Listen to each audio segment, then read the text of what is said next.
If you don't focus on your culture intentionally, it will be set by the personalities of the founders. And so I recommend that every business think very intentionally about the type of culture that you want to create rather than letting it just happen spontaneously.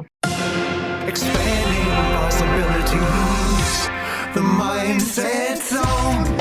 I'm your host, Anna Melikian, and before we start with today's show, please remember to visit mindset.zone. Yes, instead of .com, it's .zone. There you can find all the episodes and other amazing resources, all at mindset.zone. So today, our special guest is Anne-Claire Broughton. She is a B Corp, passionate in helping engage employees in the success of their organizations. Her work is all about employee engagement, talent attraction, and retention. She's also the founder of North Carolina Employee Ownership Center. Welcome to the Mindset Zone, Anne-Claire. Thank you so much, Anna. I'm glad to be here. This topic, the topic that I want to focus our conversation today is quiet quitting, because it's being one of the buzzwords around the media and the corporation world. And when I was learning about your work, I was, oh my gosh, she works for, I don't know, many years or decades in what I consider that in many ways that is the antidote for quiet quitting. But let's start with your definition of what quiet quitting is and why it's so prevalent nowadays. Sure. So quiet quitting is the practice of just deciding I've been asked to do more and more and more for no extra compensation. I'm overloaded, I'm burned out, so I choose to just do the bare minimum. I'm not going to make a fuss about it. I'm not actually leaving, but I'm only doing the bare minimum. And the reason why it's so prevalent, it's a combination of things. It used to be 30 or 40 years ago that there was a bit of a compact or an agreement between workers and employers, and employers were committed to workers and workers were committed to the employers, and they would stay for many years and build businesses and have pensions. And there was this agreement that both would take care of each other. But somehow that compact has been broken. And I think that workers no longer feel that companies are going to take care of them in any way. They feel expendable. They feel like they can just be worked to death and then let go. And we have seen massive layoffs in the last couple of weeks at some of our very large corporations with very little notice. And so I think that compact has been broken, and now workers do not feel like they need to be faithful to companies. And then the additional layer is the pandemic. So people are burned out from the last few years. They've been working very, very hard and trying to take care of their families and their children. And I think people are just worn out. So that's another factor. And there's actually one other factor I want to mention right up front. Mm-hmm. It's a population trend. And that drives a lot of what I do, which is that the baby boomer generation in the US is a large group of people, and that generation is forecast to be completely out of the workforce by 2030. And so subsequent generations have just had fewer people. And so we're already seeing more job openings with fewer workers. And so more people are being asked to do more for less. So let's unpack this, because what you say is so rich that I want to explore a little bit these dimensions that you are speaking. And it's really important. First, I want to underline when you define the quiet quitting that the employee is doing their job description. It's not that they are not working. They are working, and many times quite a lot. Where they draw the line is going beyond the job description. And you are speaking about these three forces that are contributing to this. The burnout post-COVID, so many people went above and beyond, and many didn't felt reward about all the effort that they do. So why bother to go beyond what they have to do? And also illustrates that other dimension that I think is very important to reflect about, that previous generations, there was like a contract, implicit contract. I will work beyond and above what is in the job description, and I will secure my job, and I will take care of the organization with my best work, and I will be cared by the organization to take care of stability. And nowadays that is not there. So if I'm treated as a cog in a machine, why should I go beyond what the cog has to do? Correct? That's absolutely right. Then that brings the other dimension, because all of this is interrelated. That is the population trend, the baby boomer generation that you said that is retiring in the next 10 years. They had that the social contract, so to speak, much more ingrained of working really, really hard, whatever, even if they were not rewarded. And now new generations are daring to question it. Yes. So we know these tendencies, these trends. What can we do about it? Well, that is a great question. So the work that I do is all around employee engagement, and how do we align the interests of the company and the employees so that everybody prospers. And of course, with BCorporations, that is a huge goal. I work a lot with small to medium-sized companies where you really can intentionally set your culture. If you don't focus on your culture intentionally, it will be set by the personalities of the founders. And so I recommend that every business think very intentionally about the type of culture that you want to create rather than letting it just happen spontaneously. Okay, again, let me press the pause button, because all that you say is so rich here. First, the B corporation movement, I want to speak a little bit about that, because there are many people that probably are not familiar, but let me put that aside just for a moment, because this that you are saying now about the culture is so important. And like you were saying, with small, medium-sized companies, I think we see that so clearly, because really there was somebody that found the company that really worked very hard to make the company grow, and that were involved in everything, and the values why they found the company, the culture that comes from them. And as they grow, sometimes they don't think about how to explicitly make or change or adapt that culture that has been developed, to adapt to the growth of the company and to keep some of the fundamentals of it. Correct? Can you say a little bit more about that? Yeah, that's absolutely right. And you have hit on an important point, which is that moment of growth.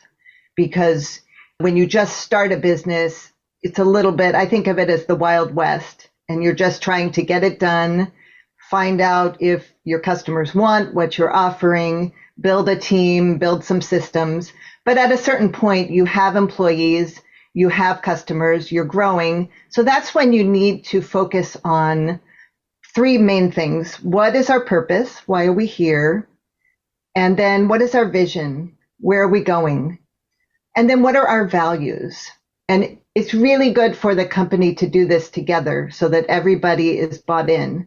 And so I really recommend keeping your purpose, your vision, and your values front and center. Your values are how you treat each other as a company and how you treat employees. And so they're very important to determine what they are, what they look like, and then reward them regularly. So build that culture, define it, get everyone's buy-in, and then remind yourself, it shouldn't be words on the wall. It should be something that we use every day.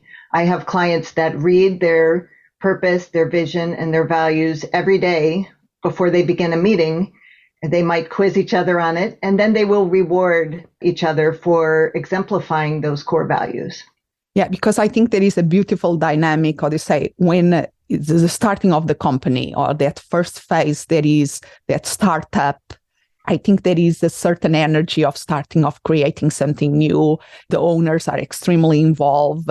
The first employees also, they are very connected with the vision and the purpose. Is when there is that growth that starts to bring more people in. If that work of explicitly articulate the values, the vision, and the purpose, and leaving it, that culture that I think you are referring to, then is when things can start to break out. And even the founders start to feel, this is not why I had so much work to create. That's absolutely right. So then the next step, and I often do come and work with companies when they're at that growth stage, is great game of business, open book management. We need to put in systems so everybody understands the business and everyone knows where we're going and everyone's excited to work towards those goals. And everybody has line of sight between what they do every day and those goals. And so the way that I work with companies with great game of business is to teach everybody the business. We teach everyone how we make money, how we generate cash, what is the business that we're in, who are our competitors, what does the marketplace look like, and then we build a smart scoreboard that's based on your profit and loss statement, and it has line items around revenue and around cost of goods to directly produce our product or service, and around expenses, and then around profit. And then what makes our scoreboard special is that we put somebody's name next to each line item so that people throughout the business learn about these different line items and they come prepared to forecast how the month will end for each of these line items. And by looking at our simplified income statement every single week and forecasting the month's end, and having conversations, you get people out of their own individual silo. They're talking to each other, they're seeing the big picture, and they're able to strategize together about what do we do if revenue is a little lower than we thought? What do we do if expenses are a little higher? And you can actually take action before the end of the month. So it's a very live system. We're not looking at last month's financials and learning from them, although we do that also, but we are looking forward so we can make changes in real time. And it's getting people involved. It's not like there is the C-suite in a silo behind closed doors and nobody knows exactly what is going on. And we are here just putting in the factory line, putting one thing after the other. Is no, okay, we are all in the same game. We are all part of it's a win-win kind of scenario. I'm imagining more like a sport team that everybody has to, if they want to win at the end, everybody has to be rowing in the same direction and they have clarity about what is the purpose, where are the challenge that needs to be overcome. And by getting everybody involved in the process and in that openness about what is going on, people feel that they are contributing to something that they know what it is. That's exactly right. And it's so exciting to see light bulbs go off when people realize what they can do to improve the numbers or improve the score, to use the sports analogy. So I worked once with a printing company, and it was so exciting when some of the hourly workforce said, oh, we are using expensive $33 grease on all the machines, but only one machine needs that expensive grease. We could use a much less expensive grease on all the other machines and save quite a lot of money. And so when people have these ideas, we give them a lot of credit and we implement them. So that brings engagement. But I haven't mentioned that we do have a stake in the outcome. So there is an annual bonus plan where everybody will get a portion of the additional money that they have generated. Love So it. it's not just the company makes the money on your ideas. We all know what our goals are, and we have ideas that will help us work towards those goals, and then we all benefit. Love it. Because I think there is, in terms of the reward, you are speaking about two rewards there that are so important psychologically to keep things going. I love this way of involving everybody is also fostering the innovation from the bottom up.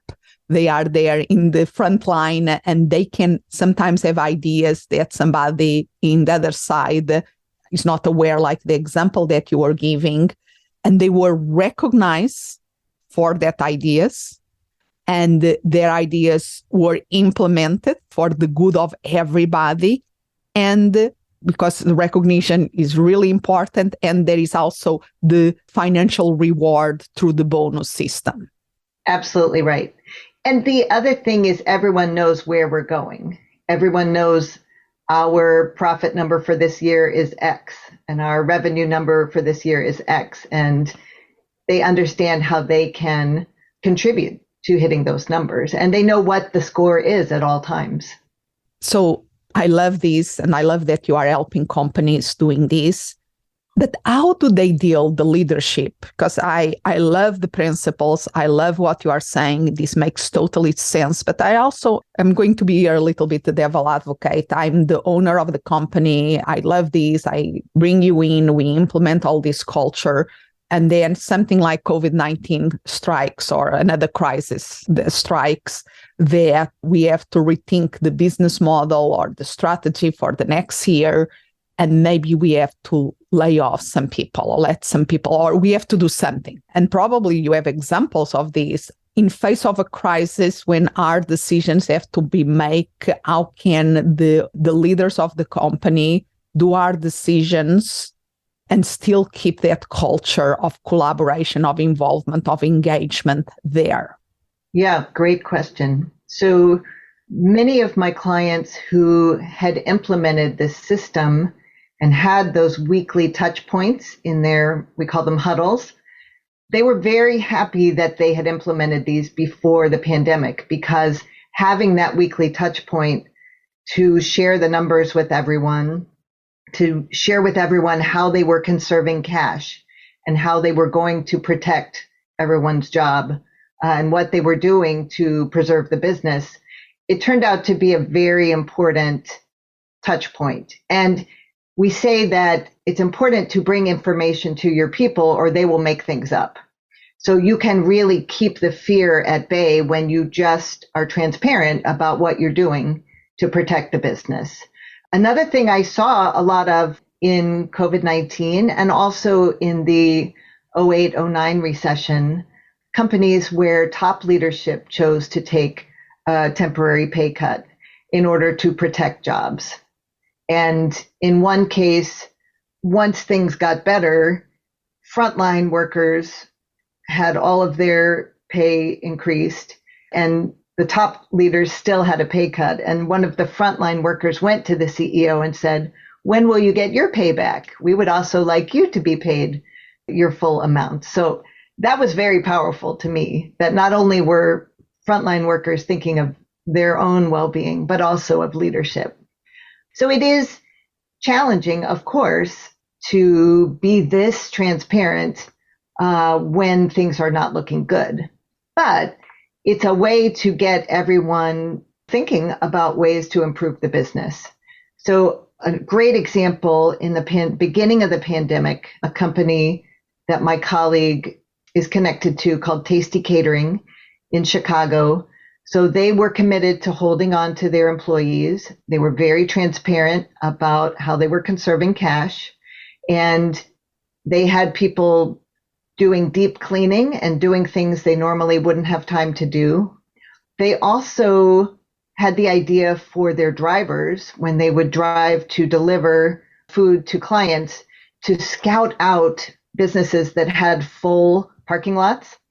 And then they would call up those businesses and say, we see that you've got your employees in-house. Can we bring you catering? Because that will be safer than having your employees go out to restaurants. Yeah. So they were actively having people from every level figure out how to build the business.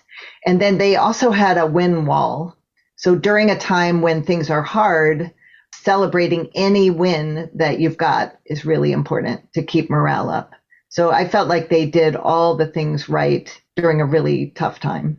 And I love this story because it's one of my principles that in business and in life, yeah, we can argue that most business problems are personal problems in disguise, and most solutions in innovations come from the same people. We just have to unlock that human potential. And what you are describing is a way of unlocking the human potential that organizations have already there, that they are many times not tapping into it. Exactly. And when they start to tap into it, it's just so exciting to see.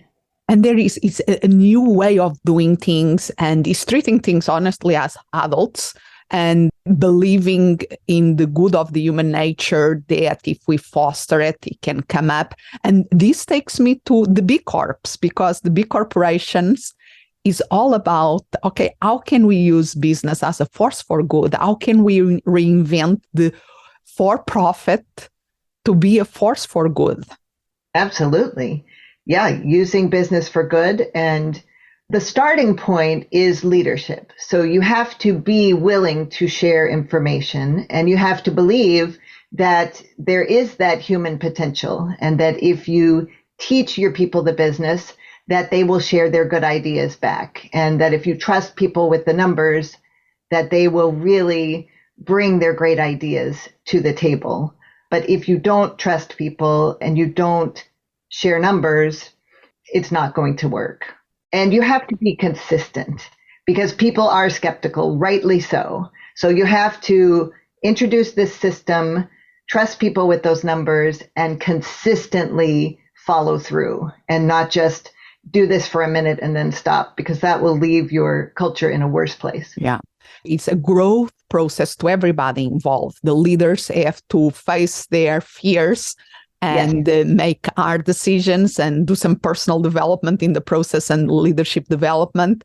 And they are seeing the potential in their people and really believing in that is possible, even when things are not working out exactly as planned. That's absolutely right. And so we do a lot of leadership coaching.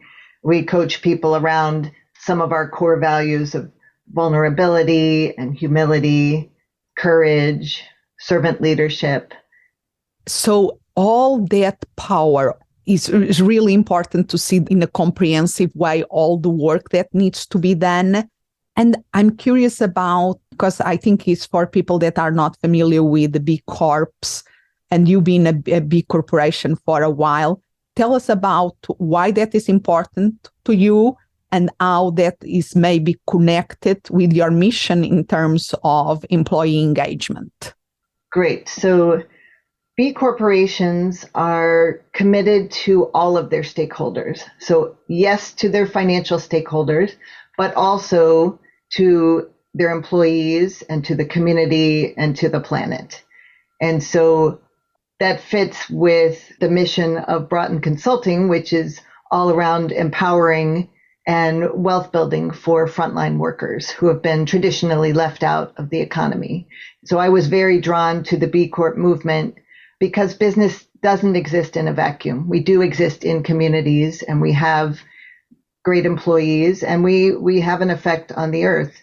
So it's a wonderful way to learn best practices from companies all around the world that are also committed to these principles. Yeah.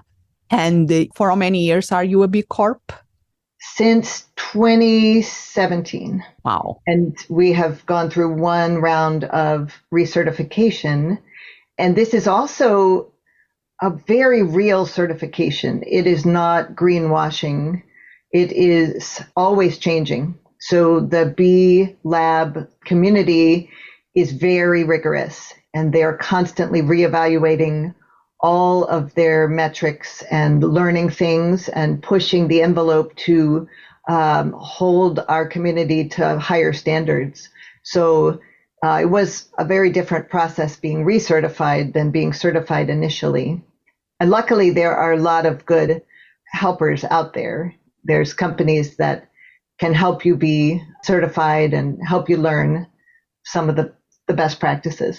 Yeah, and I'm, as a one-person micro business like I have, I'm in that process now of, and I had to engage somebody to help me because I've been thinking about this for more than 1 year and was always being pushing to a project maybe next quarter until I decide, no, let me involve an expert to help me to make it happen this year, the present year, at least moving things in the right direction. But it's the walking, for me, the beautiful thing of the B Lab and the B Corps and why I want to become one is, okay, if we say that we have certain values, let's try to, as much as possible, walk our talk. Absolutely. And this is part of the process and is a learning journey. And I really love the work that you do because in many ways, when you were speaking before, I was thinking about the work of Viktor Frankl and the search for meaning. And one of the things that he used to say that if we see people exactly as they are, maybe we are not seeing, we have to see their potential that is within them that sometimes they themselves don't see. Mm. And by seeing that vision of what is possible, allow people to rise to the occasion and do things that they didn't thought it was even in their horizons. I love that. And I do believe that people will rise to the level of your expectations. And so by having high expectations of people, they will live up to that. And so that's another thing that we talk about in leadership coaching. If you have low expectations, that's what you will get low performance. If you have high expectations and you teach people the business and give them some parameters within which they can work, people will rise to that occasion. And at first, people are a little bit suspicious and wonder if you really mean it. But if you follow through with consistency and consistent high expectations, wonderful things happen. Another business, it's called Zingerman's Roadhouse Restaurant in Ann Arbor, Michigan. They had a very high food cost, and they were wondering ways to reduce that food cost. And it was the young man washing the dishes that said, you know what, I throw away so many French fries. What if we give smaller portions, but give free refills? And that way we still give wonderful customer service, but we save a lot of food. Wow. So that's small things. But what I love, it's possible. It's absolutely possible to change things and make things better. By doing all of these things, by becoming an organization that's committed to continuous learning, that has its why statement, its vision, its core values, that's sharing numbers, that's celebrating success, that is giving people a stake in the outcome through an annual profit sharing plan, you will have a great competitive advantage as we move towards 2030. And in that year, when all the baby boomers have left the workforce, companies that really have built this great, strong, engaged culture will have a competitive advantage. So huge motivation to start working on your culture now. Absolutely. So now tell us how people can learn more about you and your work. How can they keep developing and continuous learning about these things? Absolutely. So my company is Broughton Consulting, and you can visit broughton-consulting.com. And then the Great Game of Business website has so many wonderful resources and stories and case studies and blog posts and even tools. And that website is greatgame.com. And I will make sure that all these links are in the show notes of this episode. So thank you so much for your time today. Thank you so much, Anna. Expanding possibilities, the mindset zone. Thank you for listening, and remember to visit mindset-zone.com. .zone. Yes, instead of .com, it's .zone. There you can find all the episodes and other amazing resources, all at mindset.zone. As always, I'm so grateful you are here. Expand what's possible for you, for the ones around you, for the world.